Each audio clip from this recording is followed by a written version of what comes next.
And now let's turn to a young woman who has chosen to lend her voice to this very important solidarity movement. She's a leading British actor, an advocate for gender equality in her own right. She's been involved with the promotion of girls' education for several years. As part of her humanitarian efforts, she's visited Bangladesh, Zambia, recently returned, as we just heard, from Uruguay on her first mission with UN Women. Ladies and gentlemen, please join me in welcoming to this stage our co-host and the UN Women's Global Goodwill Ambassador, Emma Watson.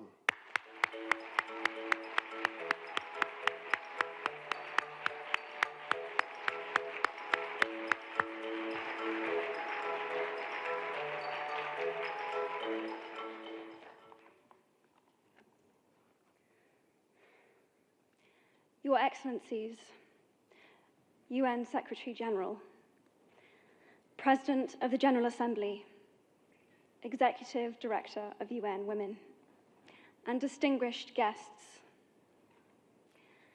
Today, we are launching a campaign called HeForShe. I am reaching out to you because we need your help. We want to end gender inequality, and to do this, we need everyone involved. This is the first campaign of its kind at the UN. We want to try and galvanize as many men and boys as possible to be advocates for change. And we don't just want to talk about it. We want to try and make sure that it's tangible. I was appointed as Goodwill Ambassador for UN Women 6 months ago. And the more I've spoken about feminism, the more I have realized that fighting for women's rights has too often become synonymous with man-hating. If there is one thing I know for certain, it is that this has to stop.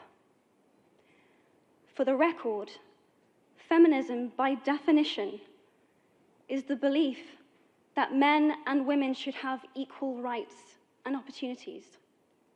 It is the theory of the political, economic, and social equality of the sexes. I started questioning gender-based assumptions a long time ago. When I was 8, I was confused being called bossy because I wanted to direct the plays that we would put on for our parents, but the boys were not. When at 14, I started to be sexualized by certain elements of the media. When at 15, my girlfriends started dropping out of their beloved sports teams because they didn't want to appear muscly. When at 18, my male friends were unable to express their feelings. I decided that I was a feminist, and this seemed uncomplicated to me. But my recent research has shown me that feminism has become an unpopular word. Women are choosing not to identify as feminist. Apparently, I am among the ranks of women whose expressions are seen as too strong, too aggressive, isolating, and anti-men, unattractive even. Why has the word become such an uncomfortable one? I am from Britain, and I think it is right that I am paid the same as my male counterparts. I think it is right that I should be able to make decisions about my own body. I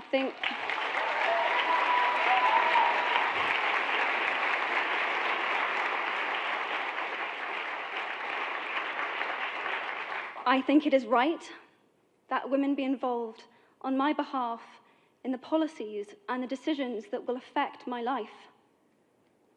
I think it is right that socially I am afforded the same respect as men.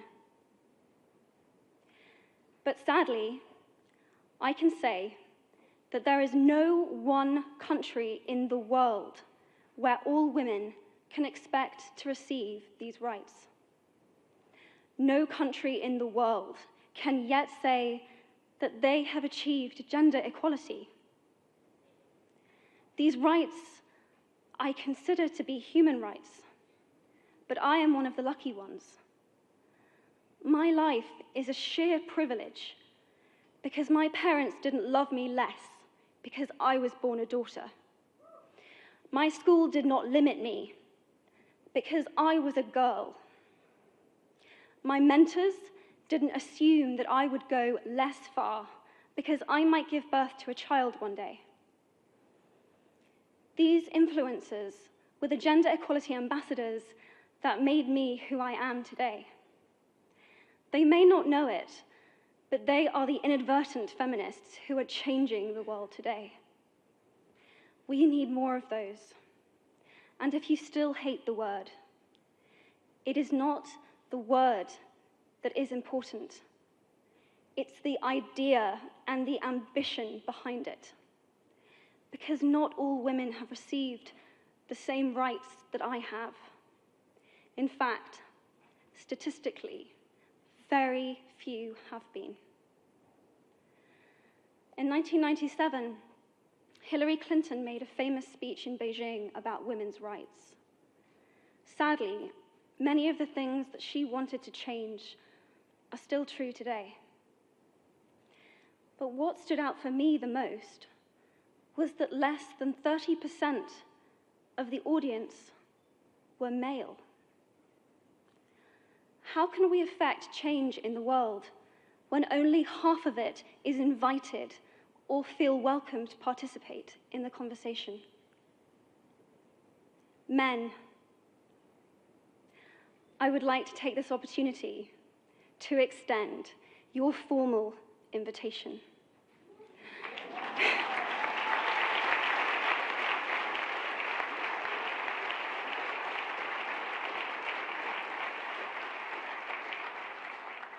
Gender equality is your issue too. Because to date, I've seen my father's role as a parent being valued less by society, despite my needing his presence as a child as much as my mother's. I've seen young men suffering from mental illness, unable to ask for help, for fear it would make them less of a man, or less of a man. In fact, in the UK, suicide is the biggest killer of men between 20 to 49, eclipsing road accidents, cancer, and coronary heart disease. I've seen men made fragile and insecure by a distorted sense of what constitutes male success. Men don't have the benefits of equality either. We don't often talk about men being imprisoned by gender stereotypes, but I can see that they are, and that when they are free, things will change for women as a natural consequence. If men don't have to be aggressive in order to be accepted, women won't feel compelled to be submissive. If men don't have to control, women won't have to be controlled. Both men and women should feel free to be sensitive. Both men and women should feel free to be strong. It is time that we all perceive gender on a spectrum instead of two sets of opposing ideals.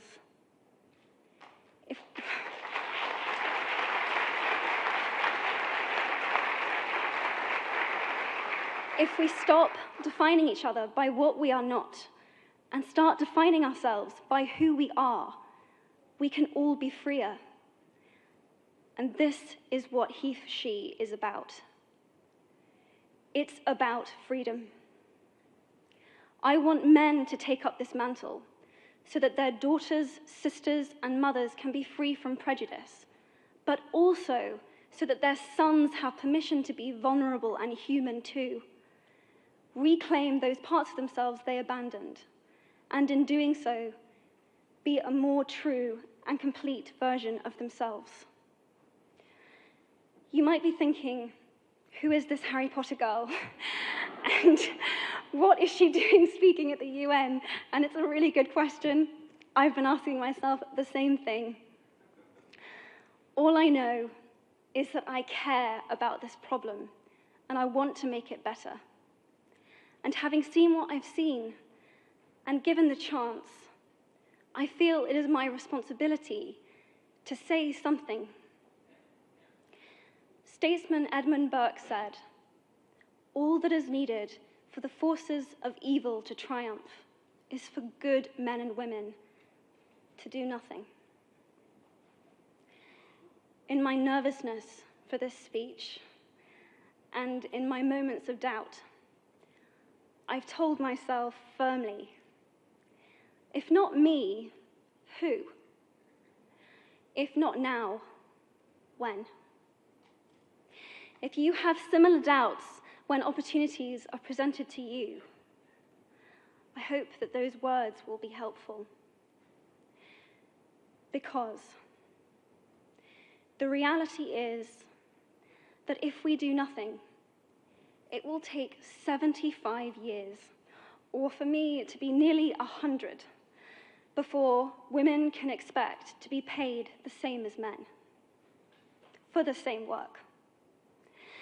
15.5 million girls will be married in the next 16 years as children. And at current rates, it won't be until 2086 before all rural African girls can have a secondary education. If you believe in equality, you might be one of those inadvertent feminists that I spoke of earlier. And for this, I applaud you. We are struggling for a uniting word, but the good news is that we have a uniting movement. It is called HeForShe.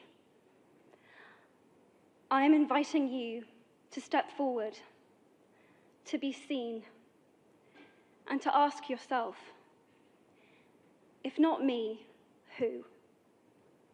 If not now, when? Thank you very, very much.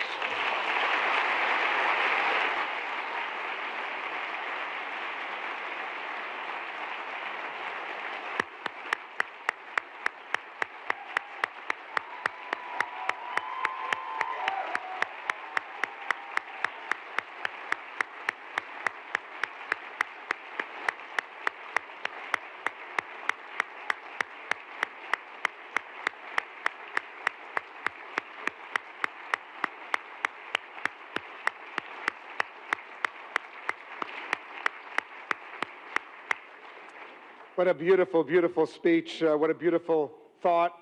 Emma, pay attention.